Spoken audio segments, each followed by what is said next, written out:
Assalamualaikum warahmatullahi wabarakatuh. Selamat pagi anak-anak hebat kelas 6. Bagaimanakah kabar kalian pada hari ini? Nah, semoga kalian selalu dalam keadaan yang sehat, terjauhkan dari virus yang sekarang sedang merajalela di bumi tercinta kita. Amin. Nah, sebelum kita belajar, marilah kita awali dengan berdoa bersama. Berdoa mulai. Ya Allah, ya Tuhanku, semoga apa yang akan kami pelajari hari ini bisa bermanfaat bagi kami. Amin. Berdoa selesai. Nah, anak-anakku yang hebat, pada hari ini kita akan belajar tema 1, selamatkan makhluk hidup. Subtema 3, ayo selamatkan hewan dan tumbuhan. Dan pembelajaran keempat, penerapan sila-sila Pancasila dalam kehidupan sehari-hari.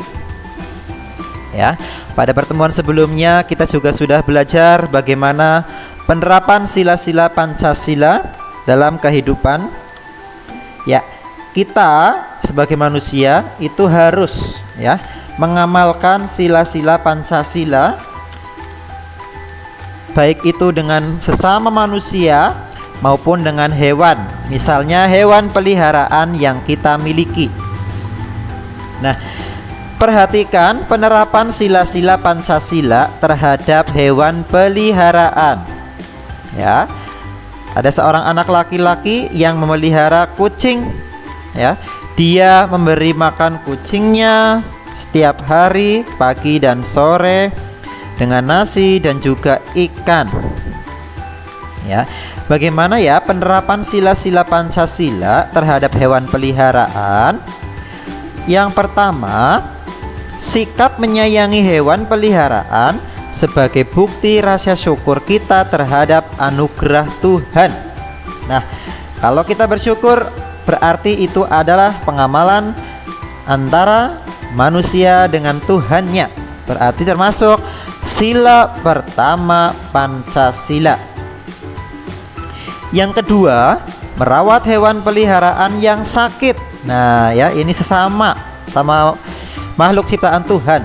Berarti ini pengamalan sila kedua Pancasila.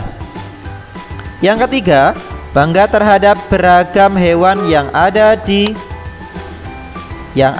Indonesia, ya, bangga. Berarti itu sila ketiga, ya.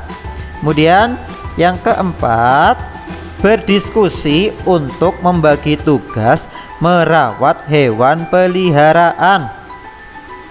Itu berarti diskusi, musyawarah, ya, mencari kesepakatan. Berarti itu sila keempat Pancasila. Dan yang kelima, membagi tugas merawat hewan dengan adil. Ya, itu berarti sila kelima Pancasila, ya, dengan adil. Ya, sila kelima Pancasila. Oke. Nah, sekarang coba kalian sebutkan penerapan sila-sila Pancasila yang dilakukan oleh anak berikut. Ya, ada anak perempuan yang memelihara kucing sebagai hewan peliharaannya. Ya, sebutkan penerapan sila-sila Pancasila yang dilakukan oleh anak berikut. Tuliskan di buku tulismu, ya. Mulai dari sila pertama, sila kedua, sila ketiga, sila keempat, dan sila kelima. Jika sudah, serahkan hasil jawabanmu kepada guru kelasmu untuk dikoreksi. Nah, selanjutnya adalah menuliskan simpulan dari teks. Simpulan, ya. Kita dapat membuat simpulan dari sebuah teks dengan memperhatikan pokok permasalahan atau intisari dari teks tersebut. Setelah itu, kita dapat menuliskannya dalam bentuk kalimat-kalimat. Ya, Gunakan kosakata yang baku dalam menuliskan simpulan. Nah, simpulan itu merupakan sebuah pendapat berdasarkan ide pokok dan kata kunci dari kalimat penjelas. Untuk memudahkan dalam membuat simpulan, kita harus memahami makna atau arti yang sesungguhnya dari suatu kalimat. Kemudian, memahami hubungan antar kalimat dalam satu paragraf. Selain itu, simpulan paragraf juga dapat dilakukan apabila kita menggabungkan kalimat utama dan kalimat terakhir di dalam paragraf. Nah ya, ini kesimpulan yang baik itu berisi yang pertama, pesan yang ingin disampaikan kepada pembaca. Yang kedua, intisari dari tulisan. Yang ketiga, dimulai dari yang khusus ke umum. Yang keempat, menggunakan kosakata yang baku. Dan yang kelima, suatu pernyataan yang dibuat berdasarkan ide pokok dan kata kunci dari kalimat penjelas dengan kalimat sendiri. Nah, kemudian cara mencari atau menentukan simpulan bagaimana? Nah, yang pertama, mengambil kalimat simpulan secara langsung dari suatu paragraf. Ya, dibaca dulu, kemudian dicari itu bahas tentang apa ya. Nah, gitu. Yang kedua, kalimat utama dan kalimat terakhir dalam paragraf digabungkan.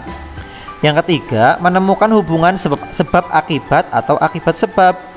Dan yang keempat, dengan cara menentukan ide pokok terlebih dahulu. Nah, ini adalah sebuah contoh cara menarik kesimpulan ya dari suatu teks atau bacaan. Indonesia memiliki keanekaragaman makhluk hidup yang tinggi.